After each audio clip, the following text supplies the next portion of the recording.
Lors du banquet de mariage, ma femme a porté son tout premier toast à son amour de jeunesse. Les invités se sont tournés vers moi, stupéfaits, mais je m'en fichais éperdument. J'avais le visage fendu d'un grand sourire, écoutant la voix intérieure de la fille qui s'était mise sur son 31 rien que pour moi. Chanchan, s'il te plaît, ne sois pas dégoûté par moi, d'assez. Corps, Chanchan, tu pourrais me regarder, juste une fois? Ne l'épouse pas. Sous les regards moqueurs des invités, j'ai arraché le micro des mains du présentateur et j'ai fait signe vers le coin de la salle. Toi, monte ici. Tu ne me dégoûteras jamais. La veille de mon mariage avec Song Kian, son idole et premier amour avait décroché le titre de meilleur acteur, avant de rentrer précipitamment au pays. Le jour des noces, Liang Ji, invité du côté de la mariée, a été placée au tout premier rang de notre cérémonie. Mais elle ne savait pas que du côté de mes proches, il y avait aussi une invitée très spéciale. Cette femme, parée de ses plus beaux atours mais isolée dans un coin, dont le moindre geste transpirait la délicatesse, dégageait pourtant une aura si sombre qu'elle en donnait des frissons.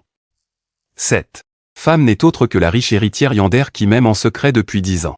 Et la pire ennemie de Song Kian, Enran.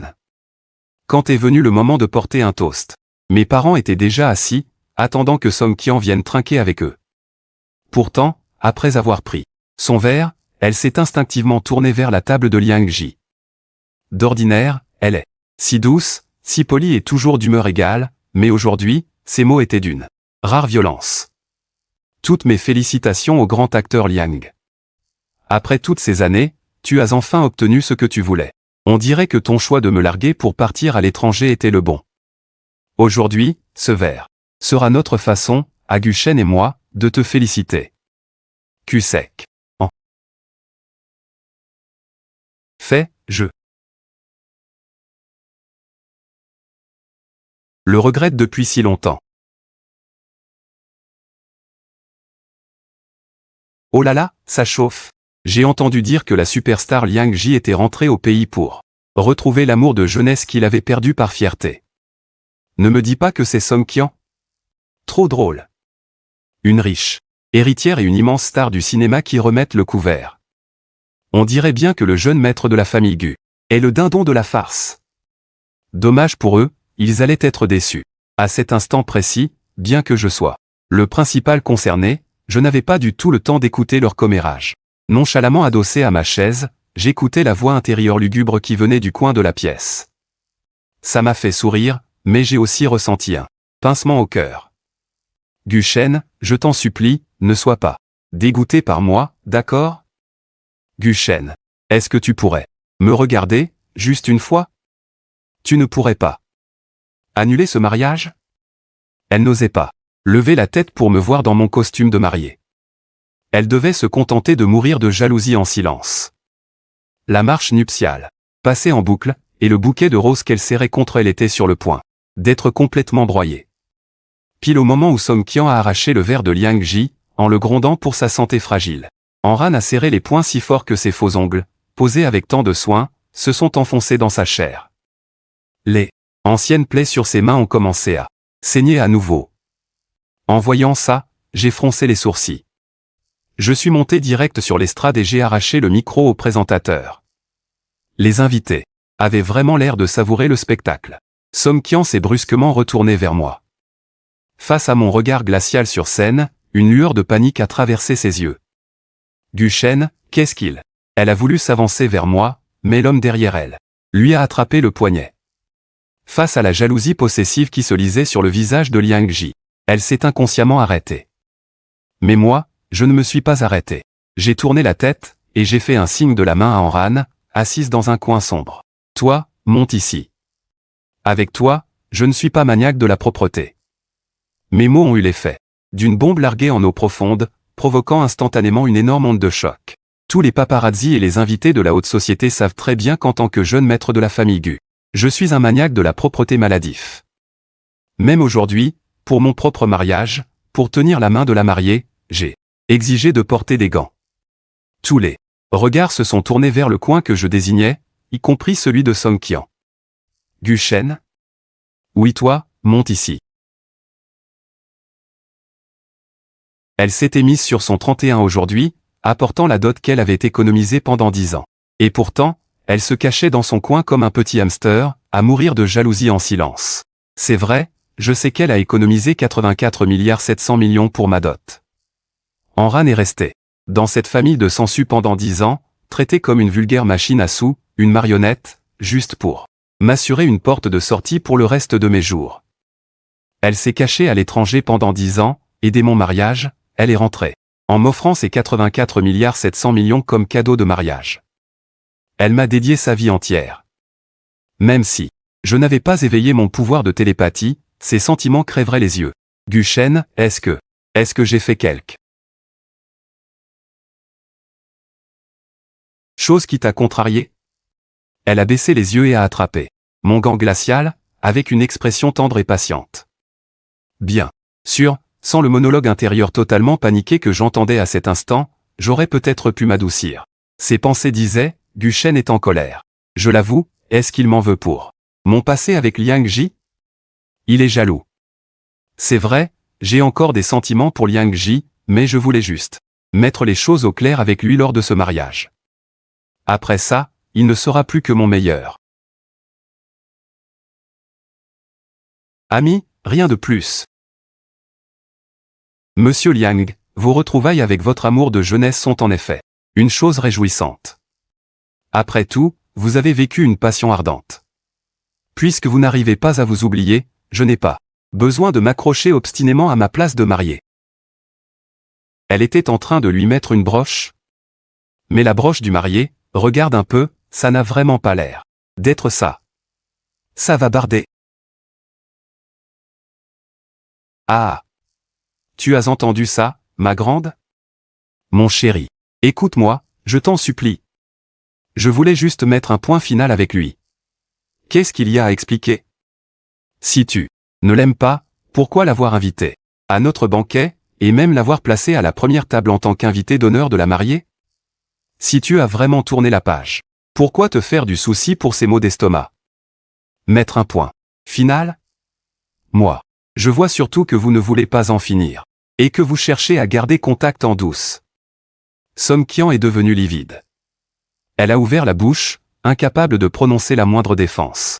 Elle ignorait que je connaissais déjà son passé avec Liang Ji sur le bout des doigts. À l'époque, il était, pour l'une, la présidente du conseil des élèves, victime de violences familiales dans son enfance mais toujours humble et poli. Et pour l'autre, un jeune étudiant plein de vie, coincé dans la misère mais toujours combatif, qui rêvait de devenir une star. Tout le campus a été témoin de leur amour passionnel. Mais les rêves finissent toujours par l'emporter sur l'amour. Liang Ji a commencé par un simple « Bonjour, mademoiselle. Au revoir, senior », c'est sur ces mots que tout se terminait à chaque fois. Song Qian a ravalé sa frustration pendant 3 ans, et la 4e année, par pure fierté, elle a accepté l'arrangement de sa famille pour un rendez-vous avec moi. En apparence, je suis ce jeune héritier issu d'une excellente famille, toujours aimable, charmant et séduisant. Mais Song Qian n'a pas tardé à découvrir mon vrai visage le jour où j'ai remis à leur place, à main nue, ces pourritures qui lui servent de famille. C'est laquelle a craqué pour moi, mais ce n'était pas réciproque. Elle pensait si bien cacher son jeu. Mais la photo dans son portefeuille, son fond d'écran et les ragots des domestiques prouvaient tout le contraire. C'est une femme dont le cœur est encore pris par un autre. Pourquoi est-ce que je panique en voyant Gucheng regarder Amran de cette façon? Est-ce que je suis en train de perdre Gucheng? En entendant les pensées intimes de Song Qian, j'ai soudain ressenti une violente vague de dégoût. En réalité, elle n'a rien d'une grande amoureuse romantique. Elle ne m'aime pas. Elle veut juste le beurre et l'argent du beurre, garder son amour de jeunesse, tout en gardant son petit fiancé obéissant. Mais dans quel monde ça pourrait être aussi facile pour elle? Faut croire que l'auteur de l'œuvre originale avait une sacrée morale à l'envers, pour faire passer cette traîtresse infidèle pour une héroïne tragique et passionnée. Et oui, vous l'avez deviné, je suis en fait quelqu'un qui a transmigré dans ce roman. Et c'est aujourd'hui, en plein milieu de mon mariage, que j'ai éveillé le pouvoir de lire dans les pensées. L'histoire, dans laquelle je me trouve, est un vieux roman d'amour bourré de clichés toxiques, et devinez quoi? Song Qian en est le personnage principal féminin. D'après le scénario, à ce stade précis de l'histoire, ces sentiments pour moi commencent à peine à éclore, ils ne sont pas bien profonds. Et juste après le mariage, à cause du retour de son grand amour de jeunesse, la suite veut que elle s'engage dans une relation ambiguë avec Liang Ji pendant un bon moment. Durant cette période, elle se sentira coupable envers moi, tout en étant humiliée par mon tempérament de feu. Puis, pour finir, elle réalisera enfin quels sont ses vrais sentiments, et elle se mettra à me courir après pour me reconquérir. Quant à Anran, ce n'est qu'une pauvre fille née dans une famille brisée, dont la mère biologique est morte très tôt, avant que sa belle-mère ne la drogue. Une fille sombre, rongée par un complexe d'infériorité, et complètement paranoïaque. Mais le problème, c'est que Gu Cheng est un maniaque de la propreté. Il peut tolérer la noirceur d'âme, mais pas la souillure physique. Sauf qu'Anran, depuis le triste jour où sa mère est morte en lui donnant la vie, depuis le jour où elle est devenue l'héritière de la famille Han, et depuis ce fameux jour où d'autres personnes ont mis de la drogue dans son lait, elle a perdu toute son innocence avant même d'avoir pu se défendre. Ces 10 dernières années, à chaque seconde de sa vie, elle se consume de honte à l'idée de ne pas avoir été pure le jour où elle a rencontré son Gu Cheng. Elle n'a même jamais osé m'avouer ses sentiments. Mais voilà que soudainement, elle m'entend prononcer cette phrase, « Avec toi, je me fiche de la propreté. » Gu Cheng, tu ne me trouves vraiment pas sale?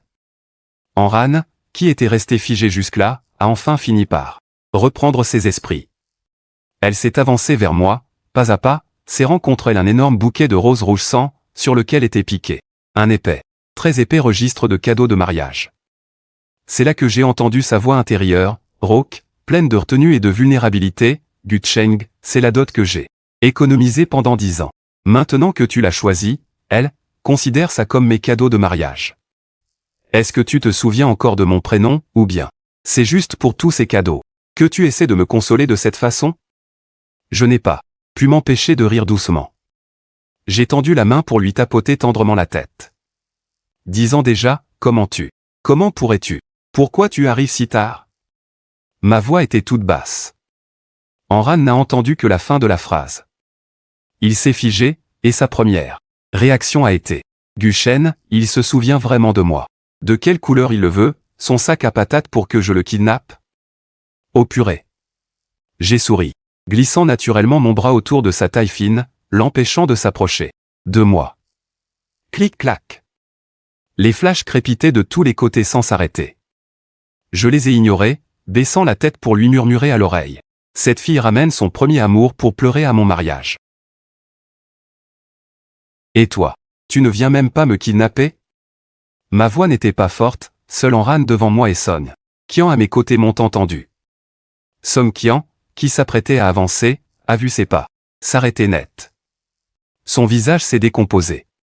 Anran, lui, est devenu rouge pivoine. Ses mains, toutes raides, cachées derrière son dos, de peur de me toucher. Je veux le kidnapper. J'attendais exactement cette phrase. J'ai tendu la main pour prendre son bouquet, mais Song Qian m'a barré la route. Gu Cheng, c'est sale. La mâchoire d'Anran s'est crispée, et l'atmosphère autour de lui s'est assombrie d'un coup. Par réflexe, il m'a regardé, reculant d'un pas sans s'en rendre compte, cachant ses mains derrière son dos avec panique. Les invités ont aussi commencé à le regarder bizarrement. Après tout, le scandale de la famille Han à l'époque avait fait grand bruit dans toute la haute société.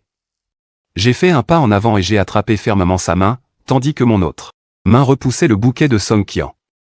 Anran a figé, alors que moi, le visage de marbre, je fixais Song Qian.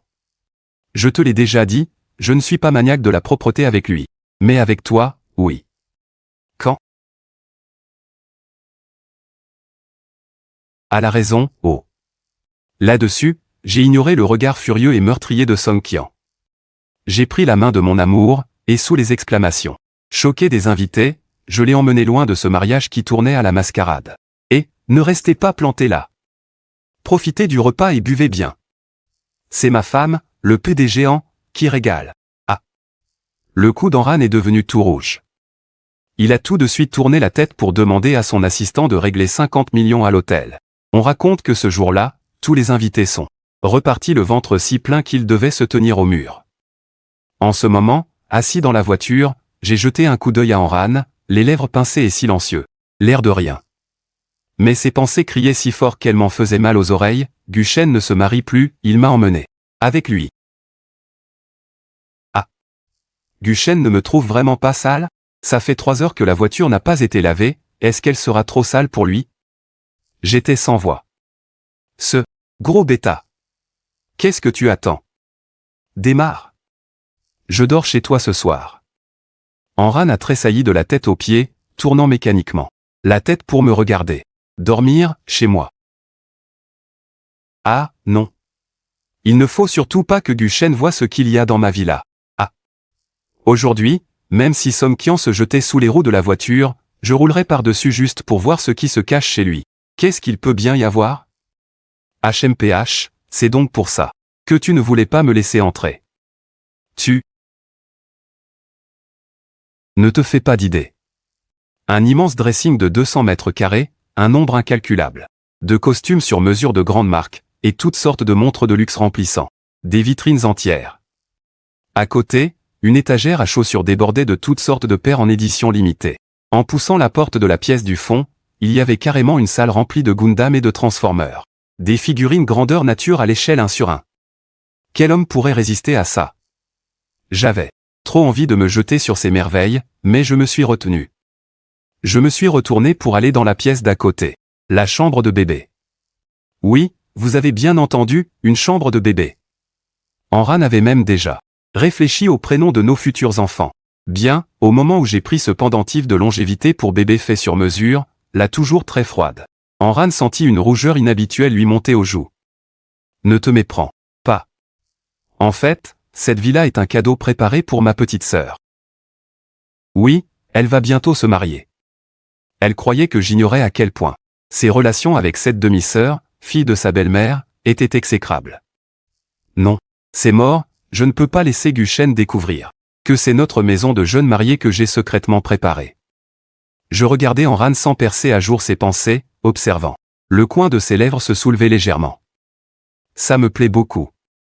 Enran reprit alors son air distant et murmura un petit bum. Cependant, l'extase dans son cœur la trahissait. Complètement, ah. Est-ce que Guchen vient de dire qu'il aimait beaucoup? Mais l'instant d'après, je perçus son complexe d'infériorité. Si Guchen découvre mes vrais sentiments, il me détestera encore plus. Elle recula inconsciemment d'un demi-pas, maintenant avec moi une distance parfaite. Ni plus, ni moins, exactement 1,20 m. C'est la distance de courtoisie sociale. Enran ne me regardait pas, me conduisant en silence à l'étage. Ce costume ne doit pas être confortable. J'ai préparé des vêtements de rechange dans la chambre. Prends une douche d'abord, je vais dire à la cuisine de préparer le dîner. J'étais un peu perdu dans mes pensées, mon esprit complètement absorbé par ce qu'Enran avait bien pu traverser pendant toutes ces années où je n'étais pas là. Mais Enran crut que j'étais dégoûté par elle. Sa voix se fit un peu rauque, si tu n'as pas l'habitude de les porter, je les ferai renvoyer chez toi. Elle se retourna, dépitée. Je le savais, Guchen me méprise toujours. Tout à l'heure, s'il est rentré avec moi, c'était sûrement juste pour contrarier Somkian.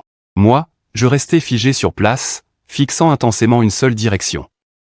Dans la chambre, sur la table de nuit, était posée une photo d'Enran de la période de son adolescence, ramenant mes pensées 10 ans en arrière, au mariage grandiose de son père et de sa belle-mère. C'était ma toute première rencontre avec Enran, et aussi peu de temps après ma première réincarnation dans le monde de ce livre. Qu'est-ce que tu fiches ici? Fous le camp, tu as déjà causé la mort de ta mère. Ça ne te suffit pas? Tu veux aussi ruiner mon mariage, c'est ça?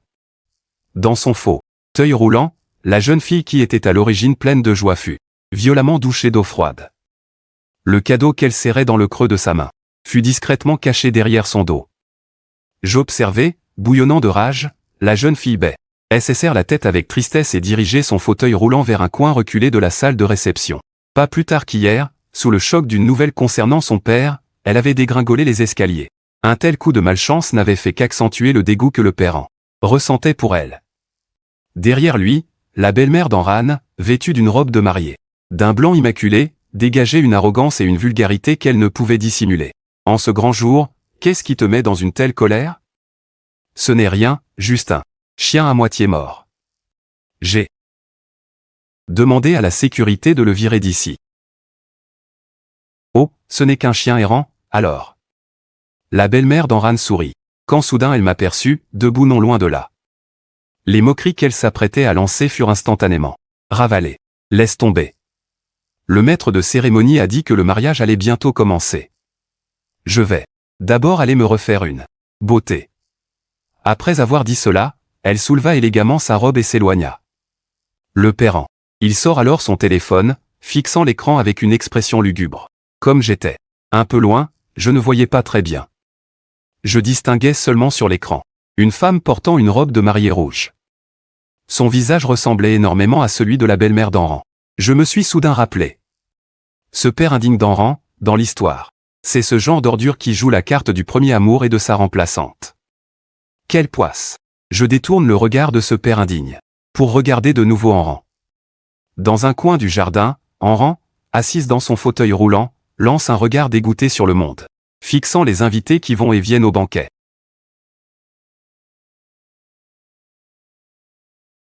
T'as pas Dieu ou quoi? Tu bloques le chemin. Le serveur a sûrement reçu l'ordre de venir l'humilier exprès. Oiseau de malheur. Pas étonnant que tu aies tué ta propre mère et que ton propre père te traite comme un chien. Henran tressaille violemment, son visage perdant toutes ses couleurs. Furieux, je remonte mes manches, prêt à aller corriger ce serveur à la grande gueule. Mais du coin de l'œil, je vois qu'un coup de pied envoie son fauteuil roulant vers la piscine derrière. Son visage, déjà si pâle, se crispe de plus en plus de terreur. Elle ouvre la bouche un instant pour appeler à l'aide, mais en levant la tête, elle voit la foule d'invités, tous avec des sourires joyeux de félicitations. Il n'y a pas une seule personne qui remarque son existence. Crac! Les roues arrière du fauteuil heurtent une branche au sol et s'arrêtent enfin. Je pousse secrètement un soupir de soulagement. À part moi, personne n'a remarqué qu'elle venait de frôler la mort. Mais la seconde d'après, je capte le regard déterminé et désespéré de la jeune fille. Elle appuie violemment son front contre le tronc d'arbre, ses mains s'agrippant au fauteuil. Elle pousse de toutes ses forces, soulevant presque la chaise. Et dans un ultime effort, elle franchit finalement cette branche qui venait de la sauver. Plouf! Une énorme éclaboussure. Les gens qui trinquaient jettent un rapide coup d'œil, puis reprennent leur rire et leur discussion. Merde! Je serre les dents, remonte mon pantalon et cours. Je comprends enfin pourquoi Henran est cette fille paranoïaque et folle. En tant que simple personnage de papier, l'auteur n'a eu besoin que de quelques mots et d'une seule phrase pour la décrire. Mais elle doit vraiment subir toute cette vie de souffrance. Bon sang, j'ai soudain eu l'envie de changer le scénario. Sans la moindre hésitation, j'ai plongé dans la piscine. Je me dis qu'il y a forcément quelqu'un qui l'aime dans ce monde. Si sa mère était en vie, elle la traiterait comme un trésor. De toutes mes forces, j'ai poussé Henran sur la berge. Après aujourd'hui, ton destin devrait être différent, non? J'ai souri, mais, à bout de force, j'ai commencé à couler au fond de la piscine.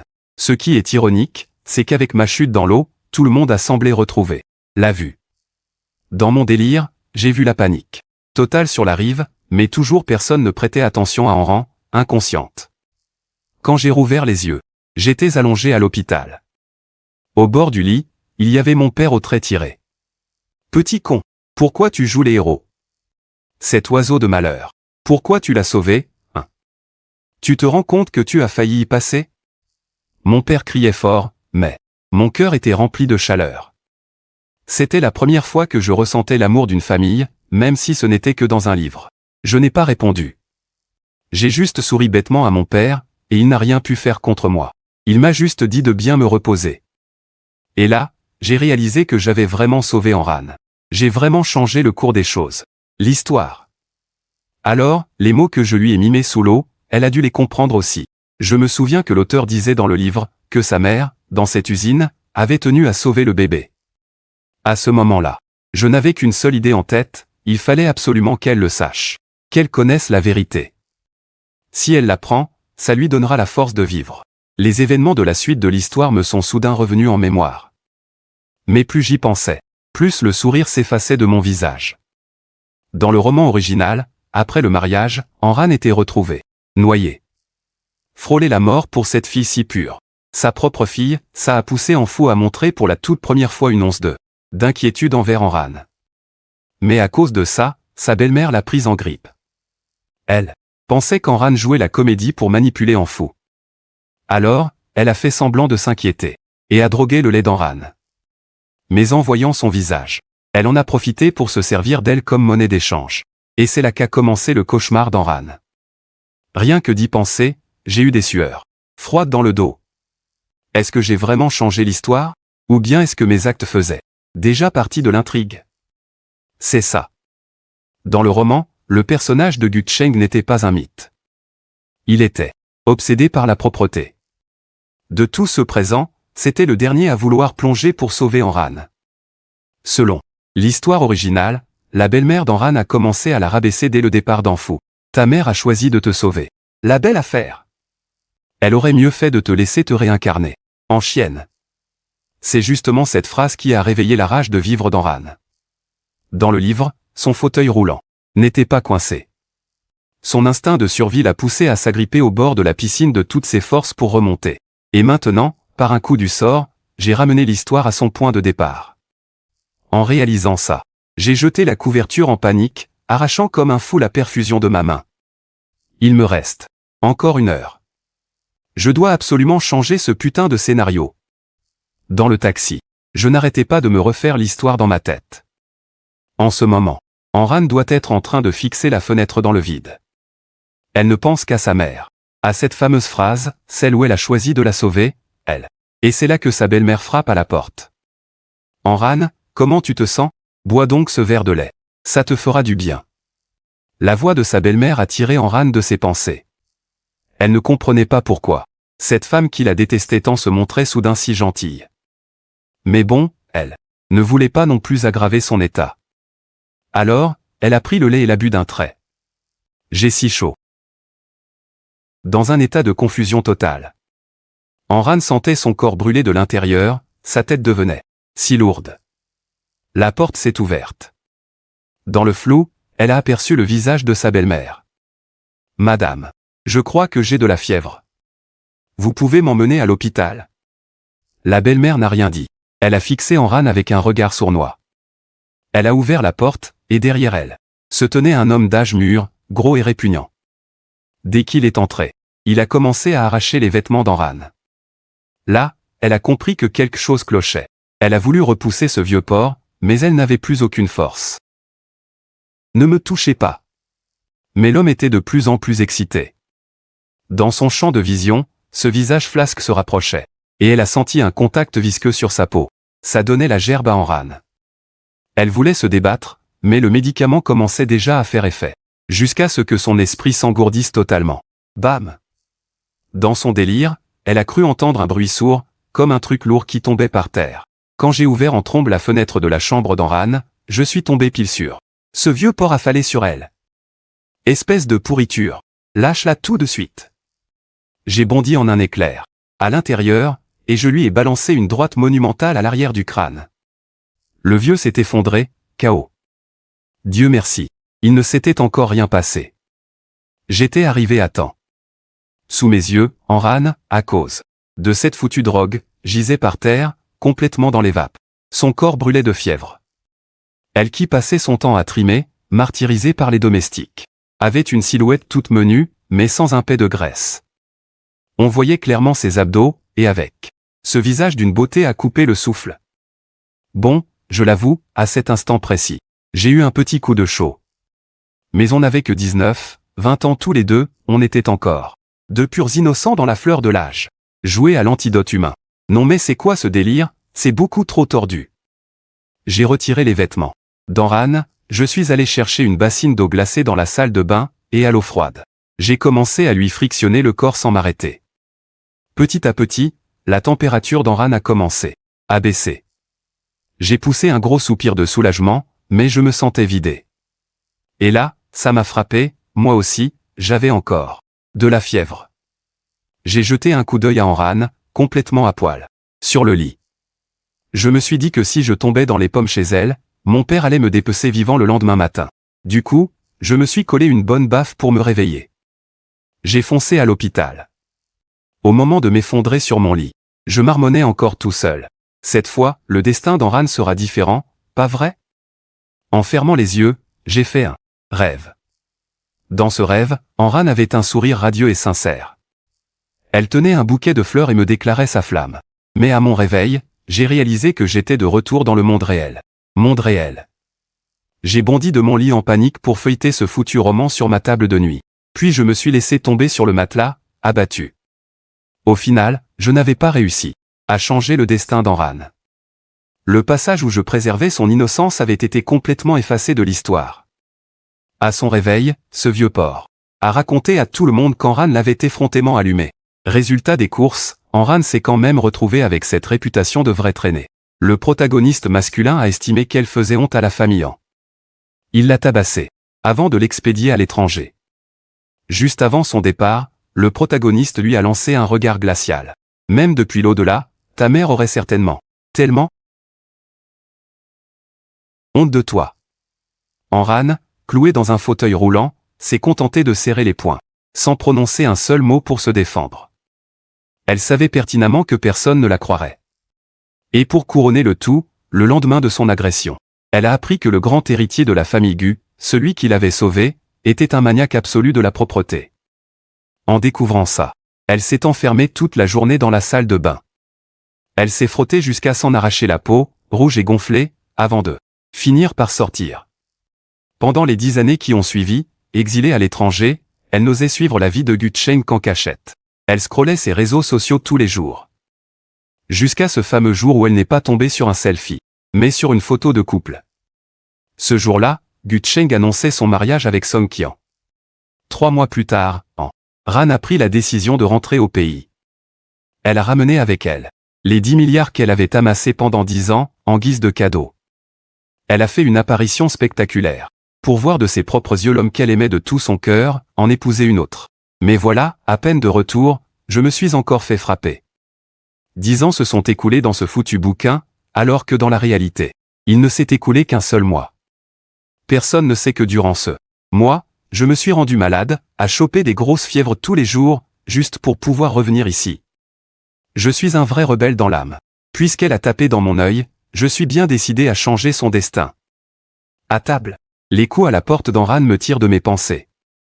Sur la table à manger, elle a déjà préparé un vrai festin, et ce ne sont que des plats que j'adorais quand j'étais petit. On dirait bien que les goûts de Gu Cheng sont identiques aux miens. C'est à ce moment-là que la voix intérieure d'Anran résonne à nouveau dans ma tête. Song Qian m'a contacté. Elle va sûrement bientôt venir chercher Gu Cheng pour le ramener. Dans son cœur, cette Song Qian qui n'a même jamais laissé son ami d'enfance Liang Ji la toucher, restera à jamais le plan A par excellence pour le grand maniaque qu'il est. Ces dernières années, à force de se comparer à Song Qian, il se sent de plus en plus sale. Mais il ignore que si Song Qian ne touche pas Liang Ji, c'est parce qu'elle veut sincèrement se marier avec lui. Je ne repartirai pas avec Song Qian. Je t'ai dit que je t'épouserais. La main d'Anran se fige un instant, imperturbable. Elle ne dit rien, pensant visiblement que je dis ça sous le coup de la colère. Anran? Ça me fait un peu mal au cœur, mais ça me met aussi un peu en rogne. Poussé par une force invisible, j'ai pris son visage entre mes mains et je l'ai embrassé de force. Elle m'a repoussé par réflexe. Puis, réalisant ce qui venait de se passer, elle s'est mise à essuyer frénétiquement mes lèvres, complètement paniquée. Gu Cheng, c'est sale, des conneries, ouais. En fait, tu n'es pas du tout. Mais avant même que je puisse finir ma phrase, Anran s'était déjà assise le plus loin possible de moi. Elle a pris un crabe, et avec un soin extrême, elle a soulevé la carapace. Même la chair des pattes, elle l'a minutieusement décortiquée. Elle a galéré pendant un bon moment avant de me tendre une belle assiette pleine de chair de crabe. Mange vite. Tiens. J'ai souri. Et puis, au beau milieu de mon sourire, j'ai soudain senti les larmes me monter aux yeux. J'adore le crabe. Parce que le crabe, c'est super cher. Avant de me retrouver coincé dans ce bouquin, j'étais un orphelin. Ah, l'orphelinat, le directeur n'en achetait que quelques-uns pour la fête de la mi-automne. Et à chaque fois, je les savourais comme un trésor. Même le moindre petit bout de chair dans les pattes, je prenais le temps de le décortiquer avec soin. Cette petite fille toute frêle, qui me suivait partout comme un petit chiot, finissait toujours par me donner sa part de crabe. C'est vraiment dommage qu'on n'ait passé que 3 mois ensemble avant qu'elle ne se fasse adopter. Si seulement j'avais pris le temps de lui apprendre, elle serait sûrement aussi douée pour décortiquer ça, elle aussi. Pas comme Song Qian, qui n'arrête pas de crier sur tous les toits qu'elle m'aime, mais qui n'a aucune patience pour me préparer un crabe. Elle disait toujours, le crabe, c'est mauvais pour l'estomac, et c'est bien trop compliqué à manger. Ça prend trop de temps. N'en achète plus la prochaine fois. Par contre, cette même Song Qian était prête, juste parce que Liang Ji lui disait qu'il aimait ça, à passer 3 heures d'affilée à décortiquer des écrevisses pour lui. Depuis le tout début, les seules vraies émotions de Song Qian n'ont été réservées qu'à une seule personne, Liang Ji. Franchement, c'est quoi ce délire de premier amour intouchable? Quoi qu'il arrive, ma petite Enran est 100 fois mieux. Elle est riche, elle ne se prend pas la tête, et en plus elle est canonne. Gu Cheng. Au moment même où je râlais intérieurement, depuis l'extérieur de la villa, une voix familière a retenti. J'ai tourné la tête, et bien sûr, celle qui passait la porte d'entrée, c'était Song Qian. Toujours fidèle à elle-même, avec ce petit sourire léger aux lèvres. Dans sa robe blanche immaculée. Comme si elle était absolument certaine que tout ça n'était qu'un petit caprice de ma part. L'instant d'après, le regard de Song Qian s'est posé sur les restes de crabe sur la table.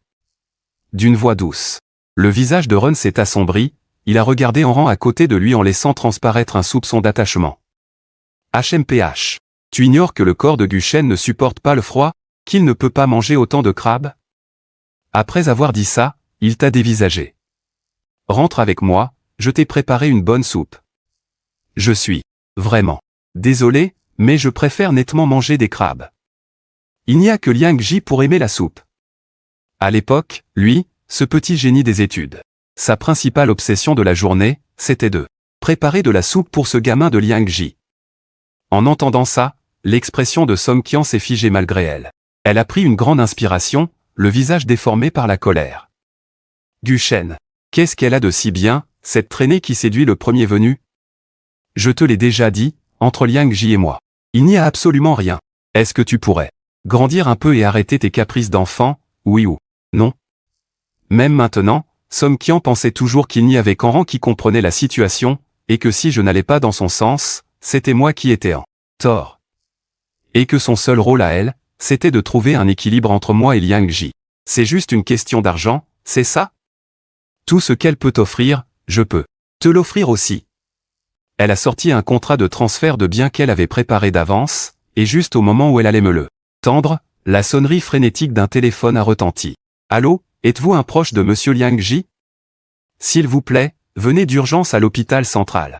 Monsieur Liang a eu un grave accident, il est en salle de réanimation. Le visage de Song Qian est devenu blanc comme un linge. Gu Shen. Elle serrait son téléphone à s'en briser les doigts, la gorge nouée. Vas-y. Alors. Après tout, c'est spécialement pour toi qu'il est revenu au pays. Song Qian a hésité un instant, puis elle a balancé le contrat de transfert de propriété directement dans mes bras. Gu Shen, attends-moi. J'ai pris le contrat et je l'ai jeté au loin. Remballe tes saletés et casse-toi. L'argent que m'a donné Ranran me suffit amplement. L'attendre? Dans ses rêves. Je ne suis pas idiot au point de l'attendre. Pour qu'elle revienne me torturer. 3 heures plus tard, un énorme scandale a fait exploser les serveurs du réseau social. Le célèbre acteur Liang Ji victime d'un accident de voiture. L'hôpital révèle que l'héritière de la famille Son serait tombée enceinte hors mariage. Dans la foulée, notre famille Gu a publiquement annoncé l'annulation des fiançailles. Il y a aussi eu un texto de Song Qian, Gu Shen, je suis désolé. Je suis enceinte. Liang Ji et moi, on a eu tellement de mal à avoir ce bébé. Je ne peux pas le trahir. Ensuite, j'ai reçu un énorme virement d'1 milliard de la part de Song Qian, avec un message disant que ce montant, ajouté à l'accord de transfert des actions de l'entreprise, constituait ma compensation. J'ai tout empoché sans sourciller, et dans la seconde, je l'ai bloqué de partout. Par la suite, la guerre boursière entre les familles Song en a fait que s'intensifier dramatiquement. Avant même que le père d'Enran ne m'appelle pour exiger des explications, j'ai pris Enran avec moi et nous avons débarqué en trombe à la résidence principale de la famille.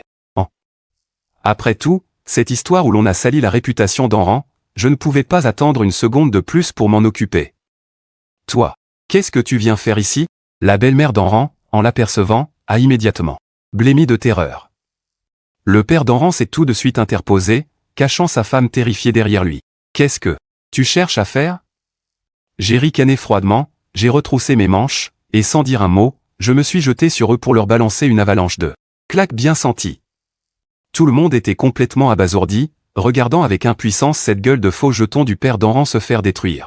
Je lui ai tellement giflé sa vieille tête qu'elle a doublé de volume. Après tout, je suis réputé pour être d'une politesse et d'une humilité exemplaires. Quand Enran a enfin réagi, il s'est avancé, le visage sombre, et m'a attrapé la main. Ta main te fait mal? J'ai instantanément pris un ton de pleurnicheuse. Oh oui, ça fait trop mal. Il me faut un bisou pour guérir. Le visage d'Enran s'est aussitôt crispé de malaise. Quant à Anfou et la belle-mère d'Enran, ils affichaient une mine aussi dégoûtée que s'ils avaient avalé un truc pourri. Avant qu'Anfou n'explose de rage, je lui ai balancé une pile de photos en plein visage. C'était la preuve que la belle-mère d'Enran l'avait fait cocu à de multiples reprises. En voyant son teint passer du rouge au blanc, puis carrément au vert de rage, j'ai ressenti une immense satisfaction. C'est quoi cette obsession pseudo-romantique? T'es juste un pauvre type incapable de contrôler ses pulsions après avoir perdu sa femme. Et en plus, tu te trouves une remplaçante. Je devrais apparaître en rêve à Chiayi pour lui dire de se trouver 18 remplaçants dans l'au-delà, juste pour te faire enrager. Anfou est resté figé sur place, assommé par mon torrent d'insultes. Sale ordure, tu mérites amplement tes cornes. Je ne comprendrai jamais pourquoi les mecs dans ce genre de drame ridicule adorent déguiser leur toxicité en un amour inconditionnel. Anfou prétend que Chiayi est l'amour de sa vie, mais après sa mort, il a maltraité son enfant. Sous prétexte que l'enfant aurait causé la mort de sa mère.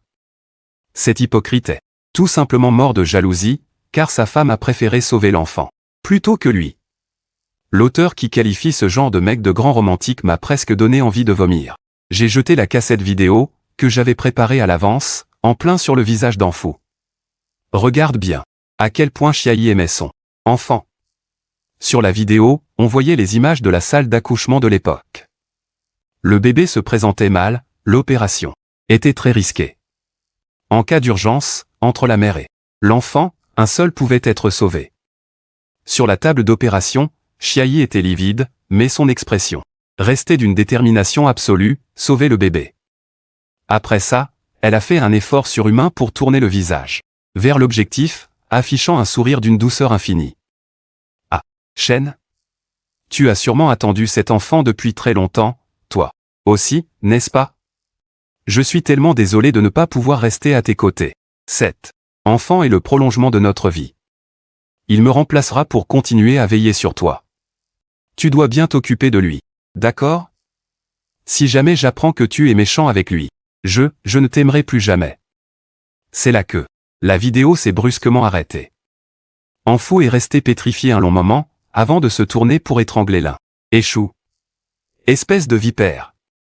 Pourquoi est-ce que tu as caché cette cassette et ne m'as rien dit? L'un Échou n'était autre que l'infirmière chargée de l'accouchement de Chiayi, et surtout, sa meilleure amie. S'il m'arrive quoi que ce soit, console à Shen pour moi, lui avait-elle dit. Qui aurait cru que la consolation se terminerait dans son lit? Et pour réussir à se glisser dans le lit d'Yi-Shen, elle a carrément eu recours à la chirurgie esthétique, pour devenir le portrait craché de Chiayi.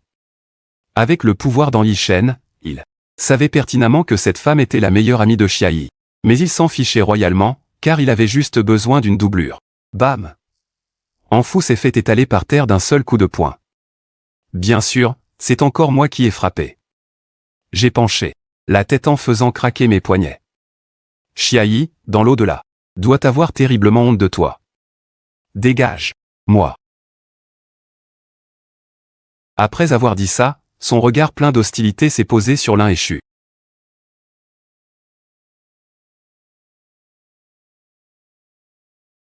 Rassurez-vous, je ne frappe jamais les femmes. On s'en chargera pour moi.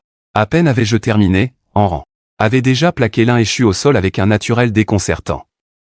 C'est bien ma femme, on est vraiment sur la même longueur d'onde. Une demi-heure plus tard, l'un Échu, le visage boursouflé comme un cochon, a commencé à péter un câble. Vu que la force de frappe d'Enran et la mienne était bien supérieure à la sienne, elle a dirigé sa crise de folie vers Yi-Shen. Oui, c'est vrai, j'ai fauté envers Ying. Parce que j'étais jalouse d'elle, jalouse de sa vie qui était meilleure que la mienne. Mais et toi, alors? Si tu l'aimais vraiment, est-ce que tu traiterais sa fille unique de cette façon? Est-ce que tu ferais de moi sa simple remplaçante? Tu savais très bien que j'avais piégé Enran à l'époque, et pourtant tu as tout rejeté sur elle. De quel droit? Oses-tu me faire la morale? Tu n'arrêtes pas de dire que ta fille est sale, mais la personne la plus sale ici, c'est toi. Tu as été infidèle à Wang Kui, alors. Tu détestes ce visage qui te ressemble à 70%. Et pour finir, elle a même balancé un truc que je n'avais pas encore eu le temps de révéler. L'accouchement difficile d'Aying à l'époque, tu croyais vraiment que c'était un accident? Le médecin en charge de son opération, c'était mon ex-petit copain. Après avoir lâché ça, elle a ricané en me regardant, puis, les dents serrées, elle a décroché un appel du commissariat. Mademoiselle Lin, votre ex-petit copain vient d'être arrêté. Je suis resté un peu figé, la bouche ouverte, voulant lui dire qu'en réalité, je n'avais même pas encore mis la main sur cette preuve. Dans l'histoire d'origine, son ex était un tel idiot fini, aveuglé par l'amour. Il aurait très bien pu s'en sortir. Sinon, comment l'intrigue aurait-elle pu s'étirer sur des milliers de chapitres? Mais là, c'est réglé, ne croyant plus aux fausses promesses, il a choisi de tout avouer de lui-même pour obtenir la clémence, ce qui a épargné à l'histoire des milliers de détours inutiles. Franchement, comment ne pas être touché par un tel geste? Sur le chemin du retour, après avoir quitté la demeure familiale, j'ai fixé Enran qui conduisait. Plus j'y pensais, et plus un truc clochait. Attends une minute, Enran. Tu viens d'apprendre que tu étais innocente, alors pourquoi n'as-tu eu aucune réaction? C'était pourtant ton fardeau de ces 10 dernières années. Et un vrai traumatisme. Tu ne devrais pas être sous le choc et fondre en larmes. Et puis, quand tu as su qu'elle avait tué ta mère, pourquoi tu n'as pas réagi non plus? Enran a tourné le volant, engageant la voiture sur un petit chemin forestier, avant de piler net sur les freins. Si je réagis maintenant, il est encore temps? Aussitôt, j'ai senti une douce chaleur se poser sur mes lèvres, un baiser maladroit, mais brûlant de désir. Avant que mon cerveau ne fonde complètement, j'ai enfin eu une illumination, la vérité m'a frappé. De plein fouet. Pour qu'Enran réussisse à devenir la plus grande fortune à l'étranger, avec plus de 80 milliards de dots, comment aurait-elle pu se laisser faire par une belle mère? Et puis, pourquoi la collecte de toutes ces preuves s'est-elle passée avec une facilité aussi déconcertante? De toute évidence, quelqu'un m'a facilité la tâche. En fait, je suis tombé sur une fausse innocente qui cache bien son jeu. Enran, explique-moi ça tout de suite, sinon plus de bisous. La voix d'Enran a résonné, tout étouffé. Contre mes lèvres, Ah Cheng, tu me rejettes toujours? Ça suffit, espèce de comédienne. Mais je ne me laisserai absolument pas attendrir cette fois. Bon, d'accord, tu peux continuer. Ensuite, il n'est plus resté dans la voiture que les petits rires graves d'Enran. Merci d'avoir toujours été là pour moi.